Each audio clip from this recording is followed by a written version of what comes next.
The fact that Director Mueller has supposedly concluded that he found no evidence of collusion, so he didn't find enough evidence to indicate the existence of a conspiracy at the level that you would need to bring some sort of, I guess, a federal charge.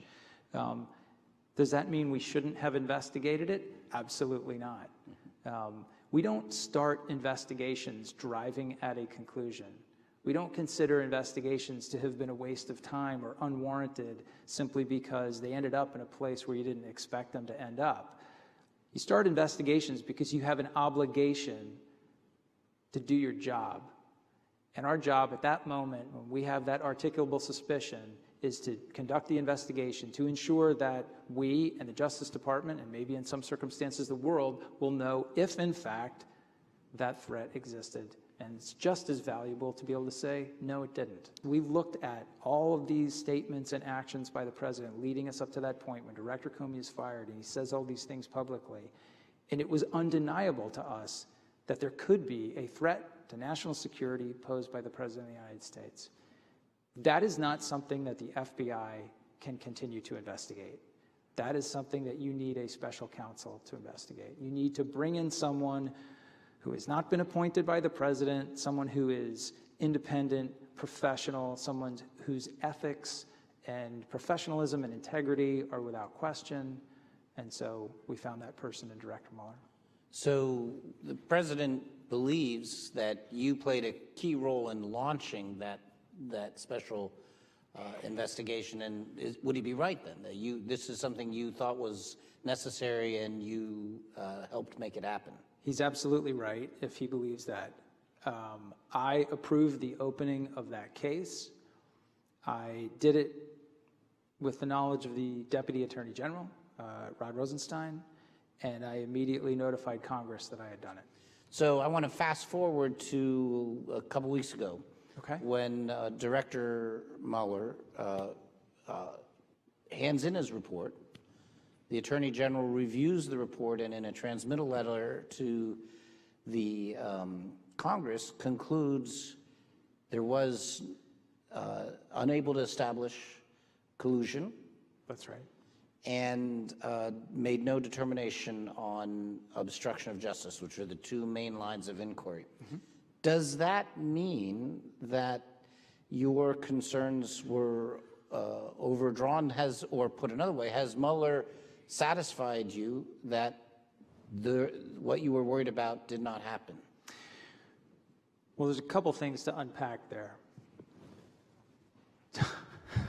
That's kind of an oversimplification, I guess. So am I satisfied? I expect to be satisfied when I get to see the report. And I should hope that all people think about it that way. So I think it's really important to remember that we don't know yet. We understand how Attorney General Barr has characterized what's in that 400-page report, but it will be, to understand, to draw your own conclusions about it, I think you have to do that only after you see the report. The fact, if you split those two things out, the fact that Director Mueller has supposedly concluded that he found no evidence of collusion, so he didn't find enough evidence to indicate the existence of a conspiracy at the level that you would need to bring some sort of, I guess, a federal charge. Does that mean we shouldn't have investigated it? Absolutely not. We don't start investigations driving at a conclusion. We don't consider investigations to have been a waste of time or unwarranted simply because they ended up in a place where you didn't expect them to end up. You start investigations because you have an obligation to do your job.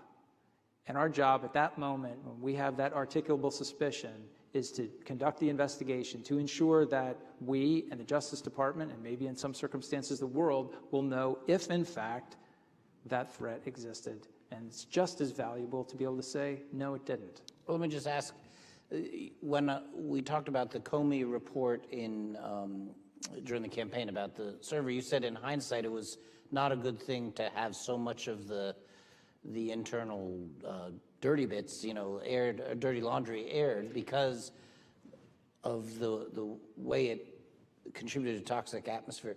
Would that same logic not apply now? We don't want to see the contents of the report if we're satisfied that the executive summary says there was no collusion, then we don't need to see the underlying evidence? Well, to be clear, my hindsight concerns about our decisions in July over the Clinton email case are, one, the Bureau should have probably stayed in its traditional role and allowed the Department of Justice to announce the result.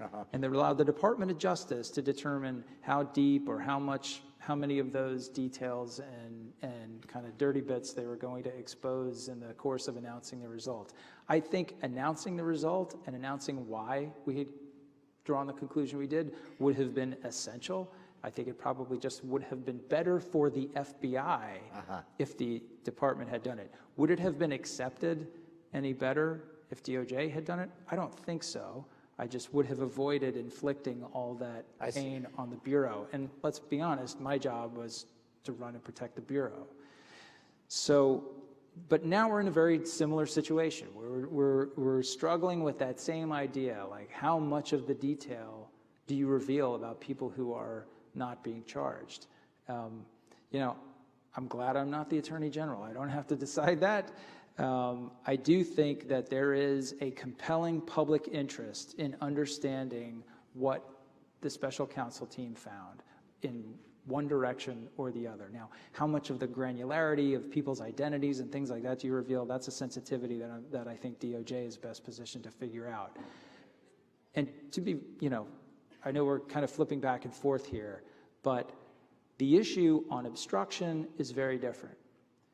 So the case we opened on the president was predicated both on the possibility of a national security threat and the possibility that a federal crime, obstruction of justice, may have taken place. And as I have heard from the reporting and from the Attorney General's letter, Director Mueller has not drawn a conclusion on that, but presented substantial evidence around that issue. I think that's important for the American people to know and to understand as everybody makes their own evaluations about how they think the president is performing. That's what we get to do here in a democracy. And I think that's relevant, important information about not just any citizen, but the President of the United States. I think the stars are aligning in the direction of compelling public interest.